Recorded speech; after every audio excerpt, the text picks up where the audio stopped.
All right, we just left the music box, and I've been taught not to fear anything anymore. I thought theater was cool. It was like an old school, like actual, like theatrical theater sort of dealio. And you could tell the people working there like loved their job and loved what they were doing. There was a lot of passion under that roof, and it transcended into the audience. Yeah. And I mean transcended.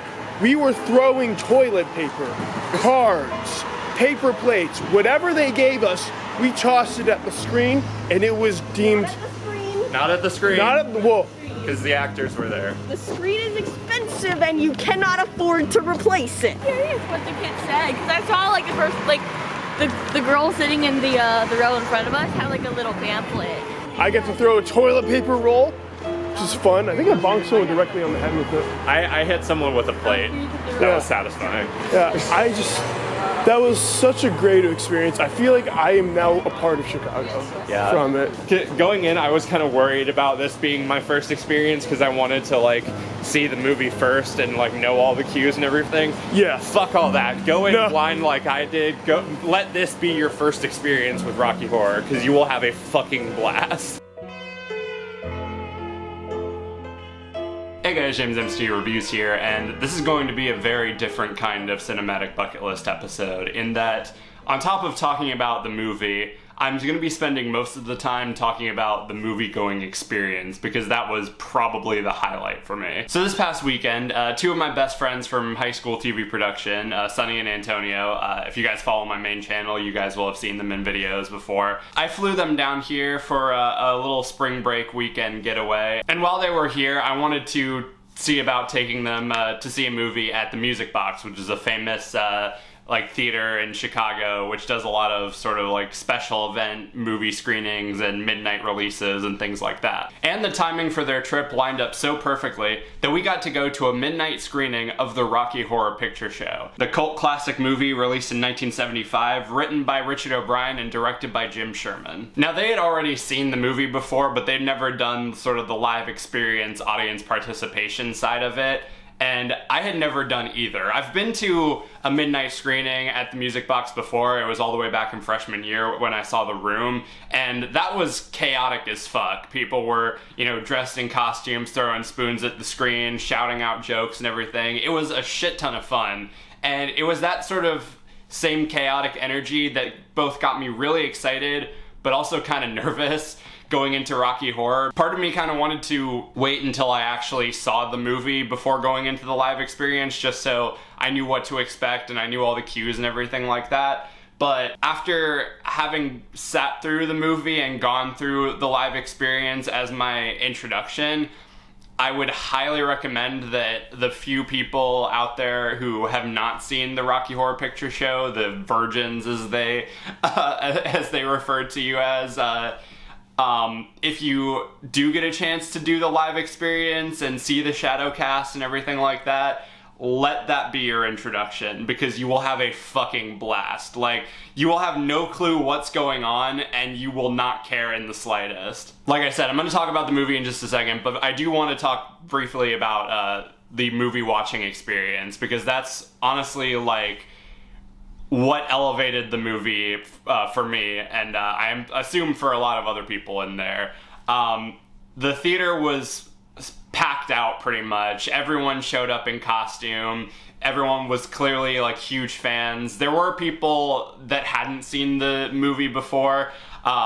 They actually, as you're coming in, they ask if there are any virgins and they mark you with a red V on your forehead or something. And then that leads into one of the audience participation bits where never before have I been to a movie where they call people up to the front of the stage and make you scream into a bunch of dildos. I can definitely say that's a first for me, but like, everyone there was clearly like having a fun time. I think this is also the first time, and I think one of the only movies that I can think of that has a shadow cast acting alongside the movie. So like, as you're watching the movie on the screen, you have real world actors like, you know, acting out and miming the rest of the movie, like in the audiences and on the stage and walking through the aisles and shit like that. And it was really cool. It was really fun. All the actors were great in their roles. I wanted so bad to talk to the guy that played Frankenfurter because he looked awesome. He was completely committed. The one downside to the shadow cast, and I don't mean this as a negative in any way, shape, or form, but they're so like good and they're so like mesmerizing, especially like if you haven't seen the movie, it'll be kind of awkward because you won't know where to look. Like, you'll be wanting to pay attention to the actual movie, but then you'll see like the shadow cast members walking like down the aisles and you're like, well shit, I want to see what they're doing too. But again, that's not a slight against the movie or the actors or anything. It's just something to keep in mind, is like your attention will be all over the place. Much like the Room screening, it does get pretty chaotic in there. Like, people are shouting over each other. There are specific jokes and quotes that you're supposed to shout at specific moments. They were handing out little like prop packets at the front entrance. Because there are specific things. That you're supposed to throw out at the screen during specific lines or specific scenes. I didn't get one, but I kind of wish I did, because like just as a thing to have. But I honestly think that the crowd for this was better than The Room, because like The Room was, you know, insane and chaotic and everything like that. But I think the chaos just came from like everyone trying to out-funny each other, whereas here, everyone seemed pretty, like, in tune and in sync with what they were doing. And I guess in this last few minutes here, I should probably take some time to talk about the movie itself. And it is, if that description of, you know, the audience and the movie-going experience wasn't chaotic enough, then the movie itself is its own, like, separate beast. The plot, if you can call it a plot, is, you know, pretty simple on its own. It's about two newlyweds, Brad and Janet, who are going off to tell this doctor who they met in their class the good news of their engagement.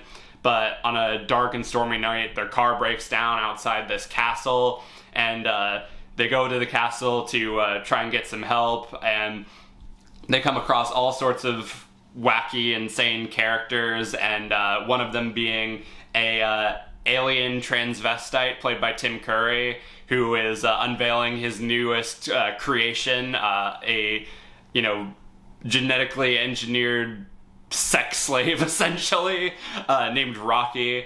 And it's just complete and utter chaos from there on out. It is very clearly a love letter to classic science fiction and B movies. The opening song, Science Fiction Double Feature, even has a whole bunch of references to a bunch of like 50s and 30s era sci-fi movies.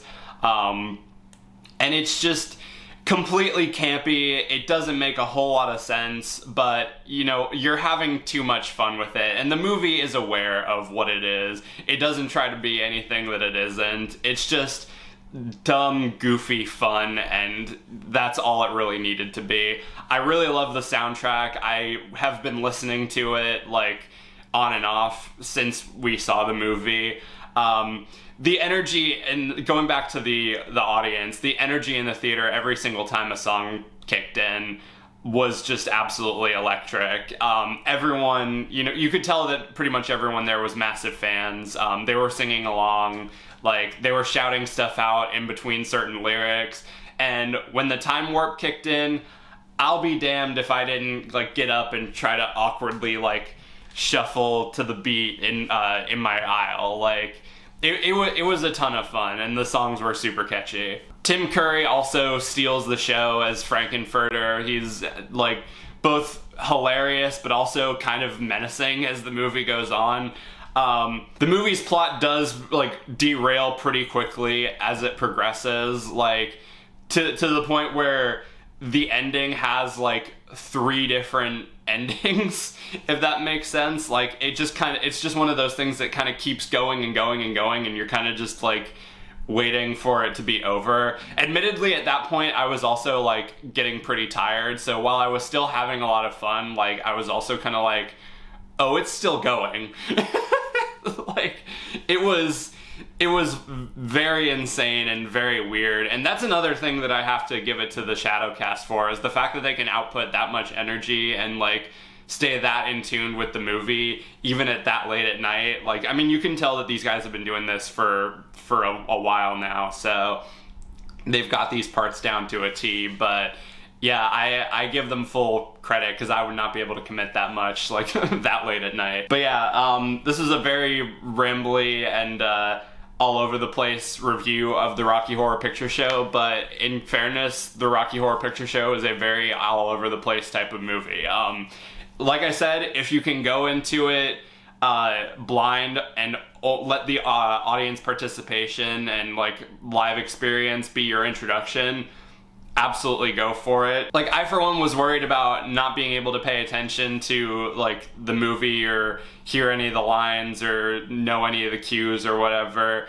But that will all go out the window within like seconds of the movie starting. Like, you will be having too much fun to even care about it. And it's not like you won't be able to follow the movie regardless, but like, you know, it is definitely one of those things where if you've seen it a bunch of times, you'll be able to appreciate it a lot more. But yeah, I had an absolute blast. I really gotta start checking the music boxes, like lineups and schedules a little closer, because they've had some really cool stuff that I've wanted to go to, but haven't had the time or the money. But yeah, if you're in Chicago and you somehow haven't gone to a midnight screening of either The Room or Rocky Horror, I believe there's one of each coming up the first week or so of April. So if you haven't gotten tickets to those yet, definitely do so, because they're a lot of fun. And yeah, if you haven't seen Rocky Horror yet, go check it out. It's not meant to be taken seriously in the slightest, but it is definitely a very fun and interesting watch. So I feel kind of weird ranking something like this, because this isn't really something that you are supposed to review or rank, but purely based on the audience experience alone, I will have to give Rocky Horror a 5 out of 5. But anyway, that does it for this video. Let me know down in the comments what you thought of the Rocky Horror Picture Show if you've seen it. What was your introduction like? Did you go straight in with the live experience, or did you see the movie first and then do the live experience? Let me know all that stuff down below. And what is your favorite sort of cult classic movie? And should I cover it on the show? Until next time, be sure to like, subscribe, ring the notification bell so you can stay up to date on when I'm posting. Follow me on my social media, subscribe to my main channel. Everything you need to know will be in the description. Thank you guys for watching, and I'll see you later.